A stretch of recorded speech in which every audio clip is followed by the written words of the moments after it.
नमस्कार दोस्तों, 116th episode, 25 जून 1958 Nainital. The topic is Kalyan Marg. परमात्मा सत्पुरुषों से चाहे सदैव प्रेम रखें, रखना भी चाहिए, परंतु हे प्रिय, बार बार यह बात दोहरानी नहीं चाहिए। यह बात जितना भीतर दबा कर रखेंगे उतना अधिक फायदा होगा। जिन्हें यथार्थ आत्मदर्शी समझते हो उन्हें भूलकर भी शरीर भावना से नहीं देखना चाहिए। उन्हें तो पूर्ण सच्चिदानंद स्वरूप समझना चाहिए।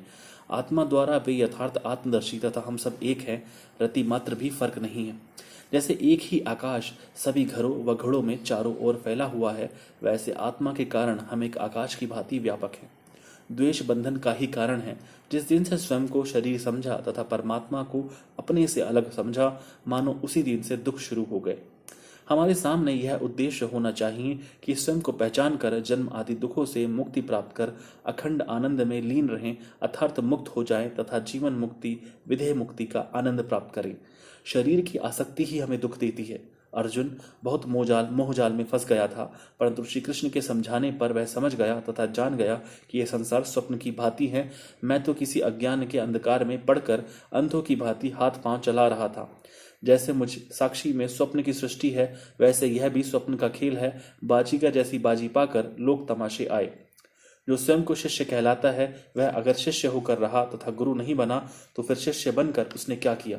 अर्थात वह पूर्ण ज्ञानी नहीं बना तथा सदैव अज्ञान के अंधकार में रहा।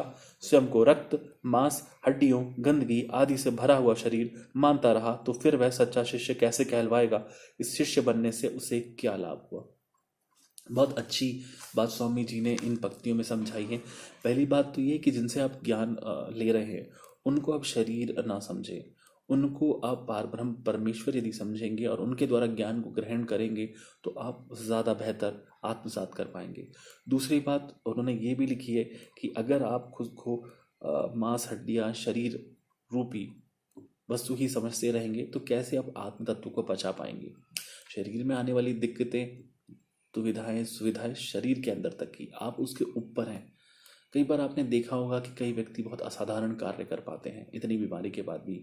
यदि फिल्मों की बात करूं तो श्री अमिताभ बच्चन जी, जब कुली के सेट पे उनको चोट लगी, तो उस फिल्म के बाद भी, सॉरी कुली नाम नहीं था, उस मूवी का नाम कुछ और था, दीवार या कुछ और, तो उस मूवी के बाद भी वो काफ़ी सारा कार्य करते रहे।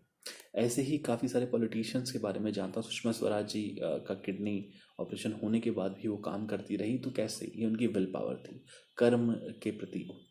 पर यहाँ पर स्वामी जी उससे ऊपर की बात कर रहे हैं कि कर्म तो आप कीजिए, पर कर्म में आसक्त मत होइए। और सबसे बड़ी बात कि आप जितना भी अपना प्रेम करते हैं प्रभु से, उतना आप सबको बता रहे हैं। जैसे सोचिए कि अगर आपका प्रेम दुर्गा के साथ है, आप माता दुर्गा से इतना अधिक प्रेम करते हैं कि आपको हर स्त्री में दुर्गा की छवि नजर आती है, और आप हर किसी को बोलते रहेंगे, तो फिर वो दिखावे वाला प्रेम हो। तो अपने प्रेम को अपने अंदर रखिए। जिन सत्पुरुषों से आपको ज्ञान मिल रहा है उनका आदर कीजिए, उनको पारब्रह्म समझिए, और स्वयं को शरीर ना समझ करके स्वयं को भी प्रभु का अंश समझिए, और ये समझिए कि आप प्रभु से अलग नहीं हैं।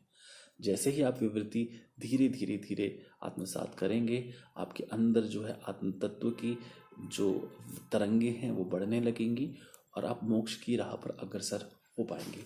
धन्यवाद। जय श्री राम।